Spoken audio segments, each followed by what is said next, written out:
नमस्कार, मैं विवेकानंद और आप देख रहे हैं न्यूज फॉर नेशन। बिहार में दूसरे चरण का चुनाव संपन्न हो गया है।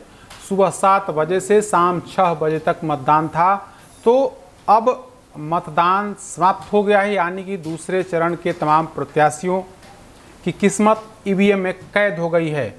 अब इसके बाद चुनाव अब संपन्न हो गया, तो अब चर्चा का बाजार गर्म है। लोग कयास लगा रहे हैं कि कौन पार्टी जीतने वाली है, कौन से उम्मीदवार चुनाव जीत रहे हैं और कौन उम्मीदवार चुनाव हार रहे हैं। तो इसी पर हम चर्चा करेंगे और एक एक विधानसभा क्षेत्र के बारे में हम आपको बता रहे हैं कि आखिर इस सीट पर जो लड़ाई है वो कौन से प्रत्याशी बाजी मारेंगे, किन की हार होगी और किन की जीत होगी।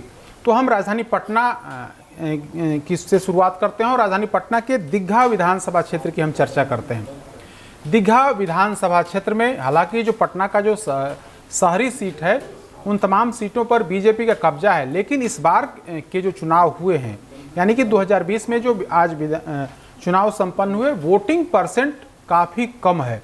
खास करके दीघा में तो थोड़ा ठीक भी है, कुम्हरार और बांकीपुर में स्थिति काफ़ी खराब है, यानी कि वोटिंग परसेंट कम हुआ है। लोग कहीं ना कहीं वोट देने में दिलचस्पी नहीं दिखाए, या फिर जो सिटिंग विधायक थे उनके प्रति जो दिलचस्पी थी, उनके प्रति जो दिलचस्पी होनी चाहिए थी, वो दिलचस्पी लोगों ने नहीं दिखाई। यही वजह है कि जो वोट परसेंट है वो शहरी इलाकों में, यानी कि राजधानी पटना के इलाकों में वोट परसेंट, यानी कि लोग कम संख्या में वोट देने निकले। तो हम बात कर रहे हैं दीघा विधानसभा क्षेत्र की। वैसे तो दीघा विधानसभा क्षेत्र में कुल जो वोटरों की संख्या है 4,60,165। इसमें से पुरुष जो मतदाता हैं, पुरुष मतदाता हैं 2,40,594, महिला मतदाता 2,19,553।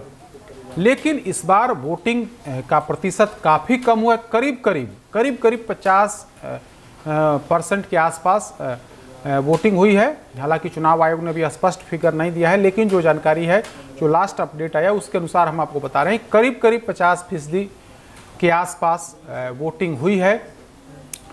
अब हम आपको बताते हैं कि आखिर दीघा विधानसभा क्षेत्र में कौन उम्मीदवार चुनाव जीत रहे हैं। तो दीघा विधानसभा क्षेत्र में कुल 18 प्रत्याशी चुनाव मैदान में थे। उनमें से सिटिंग विधायक भाजपा के जो विधायक थे संजीव चौरसिया, और इस बार भाकपा माले ने वहां से दीघा विधानसभा सीट से प्रत्याशी दिया।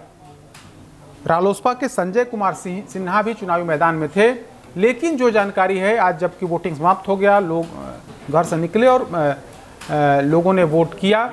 संजीव चौरसिया को लेकर के दीघा विधानसभा सीट में थोड़ी नाराजगी थी। चुनाव प्रचार के दरमियान भी वो नाराजगी दिखी, लेकिन अंत तक, यानी कि आज जब वोटिंग समाप्त हुआ, या तो लोग घर से निकले नहीं, या जो निकले तो कहीं ना कहीं उनका झुकाव बीजेपी के प्रति था, यानी कि बीजेपी प्रत्याशी संजीव चौरसिया के पक्ष में कहीं ना कहीं संजीव चौरसिया जो बीजेपी के प्रत्याशी हैं भारी दिखते रहे। हालांकि शशि यादव जो भाकपा माले की प्रत्याशी हैं, उनके पक्ष में भी वोटिंग हुई है।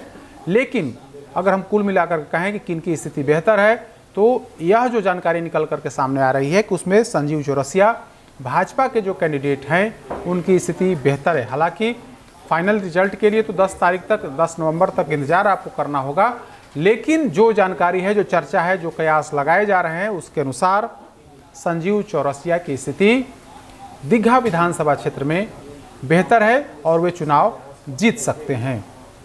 अधिक अपडेट्स के लिए देखते रहिए न्यूज फॉर नेशन। नमस्कार।